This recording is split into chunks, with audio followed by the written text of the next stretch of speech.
since the start of 2026, the game has changed, right? The game has changed. Building agentic workflows and automations is becoming a more valuable skill than ever before. And so we're starting to see this transition of accountants, of finance people who, have built up this domain expertise in the realm of accounting and are now transitioning that, or not even transitioning that, but using that expertise in a new way. And we're calling this the finance engineer, the individual who's architecting systems, who's architecting automations with the finance and business context that they already have in order to create, as Brock, explained, right? Taking a process that, formerly was a days long process into something that's only taking a few hours. I know a lot of people who are very scared about where we're at in the future, right? And like what the future is going to be because they're like, I did this accounting degree, but like, what am I going to do with this now? Like, how does this tie into AI? How does this tie into everything else that we're doing, right? And I actually firmly believe that like our foundation in accounting and in finance is actually going to be the thing that sets us apart and makes us great, right?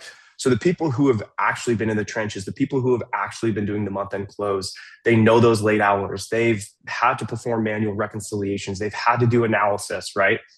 Those are the people who are going to win in the AI race if they are curious, if they are willing, if they can be able to stay like authentic and genuine and true to themselves and just, be humble that they don't know what's going on, but they're curious enough and they will make the decisions to move forward. Those are the people that are going to win because they've endured the blood, sweat, and tears at the month end close. They know exactly what problems AI can solve. One of the things that we've been talking about a lot is kind of the future of what your finance team will look like and what your role within the team will look like. And it's very much aligned with this idea of a finance engineer where, what definitely in the future, but starting now, what we've been seeing is that the role is moving away from humans handling that transactional layer of work, and rather orchestrating a handful of agents to do that transactional work. So our roles as finance leaders, controllers, FP&A, will look different, where we are building agents, providing them guidance and access to tools and context, deploying these agents, and then managing them and the work that they do, instead of managing, a large team. A large team of humans will be managing a larger team of agents to do the work, swarms of agents. And so I think that's very much aligned with this kind of idea of finance engineering, and building, the data pipelines, the systems, the context for that job to be done.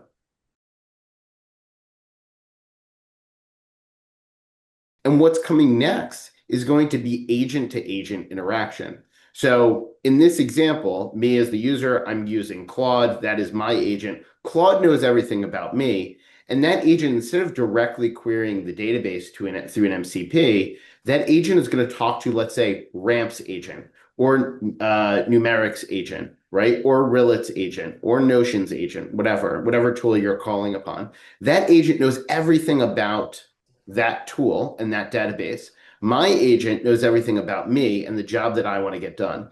And together, they're going to work together to get that job done. And now you can add in multiple agents, right? Rillet plus Notion plus Ramp plus Numeric. And together, that team of agents will work together to get a job done, each doing what it is best suited for because it's been trained, it has the tools, and it has the context and the skills to get jobs done. They will work together as a team. And that is going to be the future of kind of like agentic workflows going forward.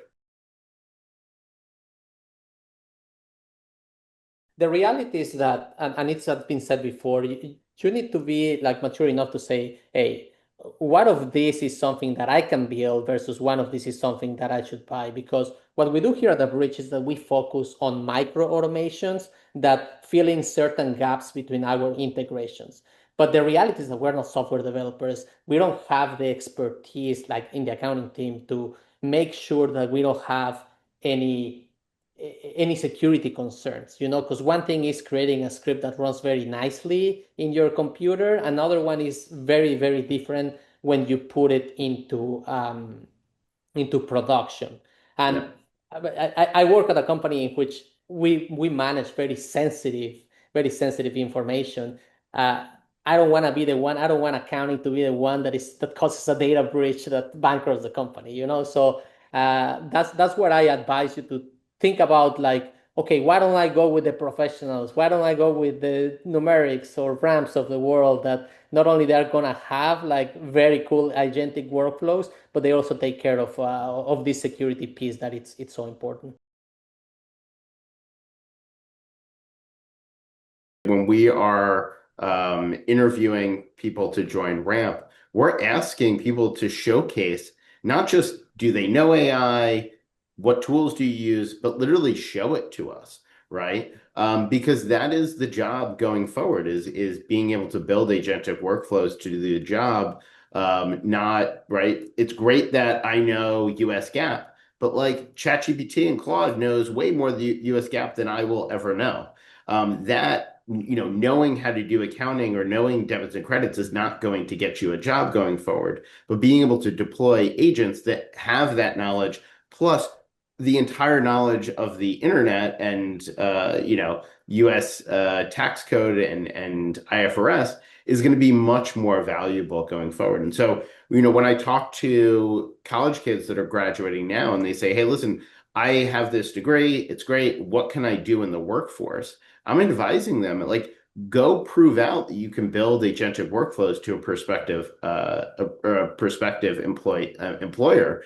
Instead of sending them a resume and a cover letter about like what you've done and why you want to work at this company, go vibe code a website, record yourself vibe coding on Claude Code or Codex, and then send that hour-long video of you building the resume or your website as your proof of concept, as your cover letter. That is going to get you hired much quicker today and going forward than just sending, a PDF that looks very nice and formatted well.